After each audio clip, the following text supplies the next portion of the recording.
Hidayah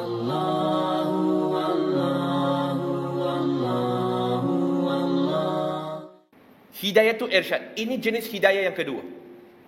Apa itu hidayah irsyad? Hidayah irsyad, tuan-tuan dan puan-puan, adalah menerusi petunjuk, bimbingan dengan kata-kata, dengan panca inderanya, dengan orang kata apa? Kita sebut panca indera, matanya, telinganya, lidahnya dan sebagainya, otaknya, akalnya. Dia mendapat hidayah tu irsyad, menerusi bimbingan. Sebab itu Allah Subhanahu Wa Taala tadi saya sebut dalam surah Asy-Syura, surah ke-42 ayat 52, Allah sebut tentang Nabi. Nabi, sesungguhnya kamu memberikan petunjuk dan hidayah. Yang dimaksudkan kat sini adalah Nabi SAW, dia mengajak, dia mempersembahkan, dia membimbing manusia untuk ke syurga, tetapi orang nak pergi ke tidak. Sebab itu dalam satu hadis Nabi SAW sebut, sesungguhnya semua umatku pergi ke syurga, melainkan mereka yang enggan. Pelik tak? Syurga pun tak mau pergi. Maka sahabat pun rasa pelik. Ya Rasulullah, apakah ada orang yang tak mau pergi syurga? Nabi kata ada. Siapa mereka? Mereka yang enggan mengikuti petunjukku. Maksudnya tuan-tuan dan puan-puan, yang Nabi bagi petunjuk itu hidayah tu taufik ke hidayah tu irsyad? Irsyad. Ini bermaksud tuan-tuan dan puan-puan, sahabat-sahabat semua, kita semua ini boleh mendapat dan boleh memberikan hidayah tu irsyad kepada orang lain. Kita juga boleh bagi hidayah, tetapi bentuk hidayah yang kita boleh bagi adalah sekadar hidayah tu irsyad. Kita boleh bagi petunjuk, tetapi orang itu, dia nak dapat hidayah tu taufik ke tidak, terpulang kepada dia nak ikut ke tidak. Contoh dia, untuk kita mudah faham. Kita sedang berjalan, kawan kita ni, dia sedang main phone. Asyik main phone je. Dan kita nampak kat depan, dia tak nampak kat depan. Sebab fokusnya dekat phone. Dia tak nampak kat depan. Sebab itu tuan-tuan dan puan-puan, hari ini kalau ikut statistik, ramai orang terlibat dalam kemalangan ketika melintas jalan raya. Sebab apa? Dia tak fokus pada jalan raya, dia fokus pada handphone dia. Kita ni tak main phone. Kita nampak clear cut ada apa kat depan. Maka kita nampak ada satu manhole, lubang yang besar kat depan, tak tutup, mungkin kena curi lah. Kan? Besi-besi ni laku, dia kena curi. Bila kena curi, kita bagi tahu kat kawan kita. Apa yang kita bagi tahu ini, hidayah tu apa tuan-tuan dan puan-puan? Irsyad. Yes, alhamdulillah. Maksudnya kita dah jelas. Maka kita bagi tahu kat kawan kita yang masih leka bermain phone, kita bagi tahu, sahabat, kat depan tu ada lubang. Elak sikit. Jalan ke tepi sikit, bahaya tu. Aku rasa manhole ni dalam, jatuh, kalau tak mati patah kaki. Kawan kita pula, dia tak nak dengar apa kita cakap. Walaupun dia dengar, tetapi dia tak nak. Tuan-tuan dan puan-puan, apa susah sangat sebenarnya? Kalaulah dia sedang main phone pun, sedang main game, Mobile Legend ke, apa sebagainya, dia cukup ambil 1-2 saat je untuk tengok je. Susah sangat ke? Tak susah sangat. Tetapi kawan kita, setelah kita bagi tahu kepada dia, sahabat, kat depan tu ada lubang, bahaya, lebih baik engkau elak, engkau jalan ke tepi sikit. Dia, aku tak percaya kat engkau. Jalan makin ke depan, dah nak hampir. Kali ini kita tinggikan suara dan kita kata, betul ni, serius, ada lubang. Engkau Muslim penipu. Akhirnya tuan-tuan dan puan-puan, dia jatuh ke dalam lubang. Apa kita kata? Kita kata pada muka. Kenapa kita kata pada muka? Sebab kita dah bagi tahu kepada dia akan bahaya yang akan datang, ada di depan, kita nampak dengan jelas, tetapi dia tak nak pergi ambil inisiatif untuk tengok. Dia tak nak mengkaji sendiri. Salah siapa tuan-tuan dan puan-puan? Salah kita ke salah dia sendiri? Salah dia. Dan ini analogi yang saya berikan tuan-tuan dan puan-puan.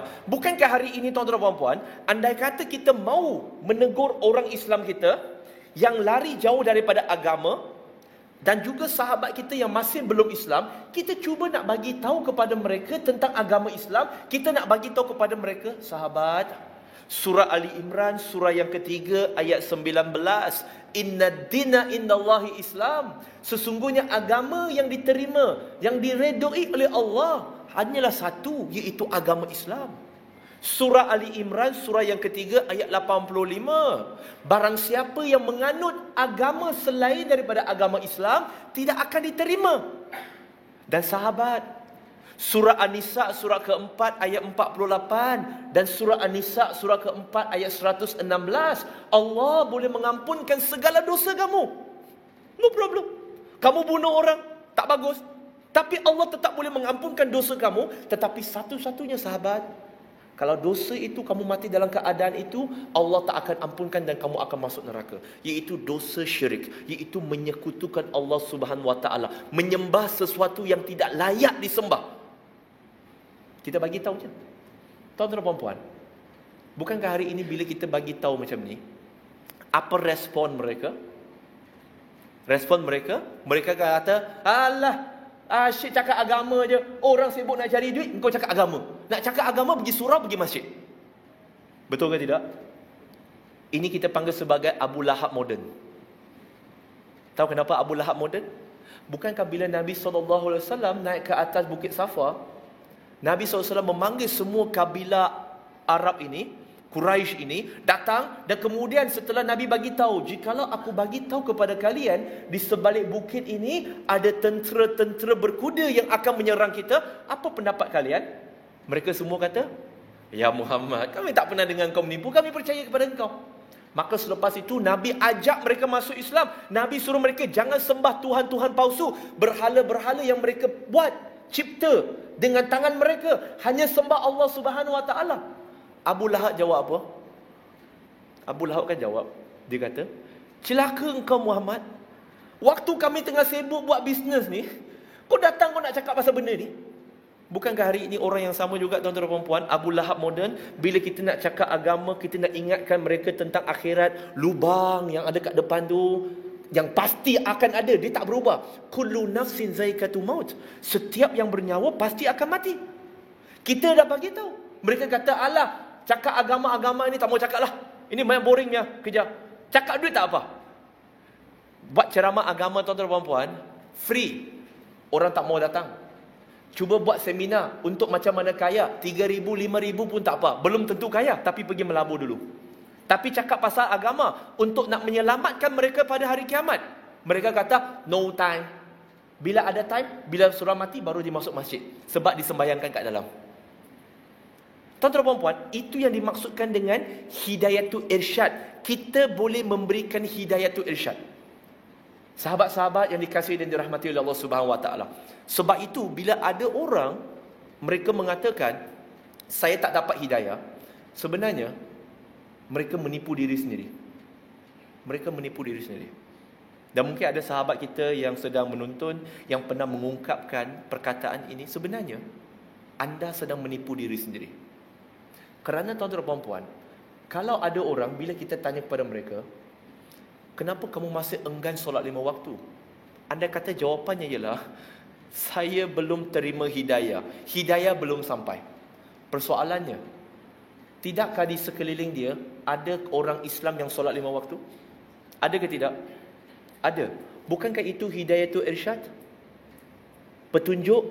Walaupun orang tu tak cakap, tetapi orang tu dah tunjuk melalui perbuatan dia.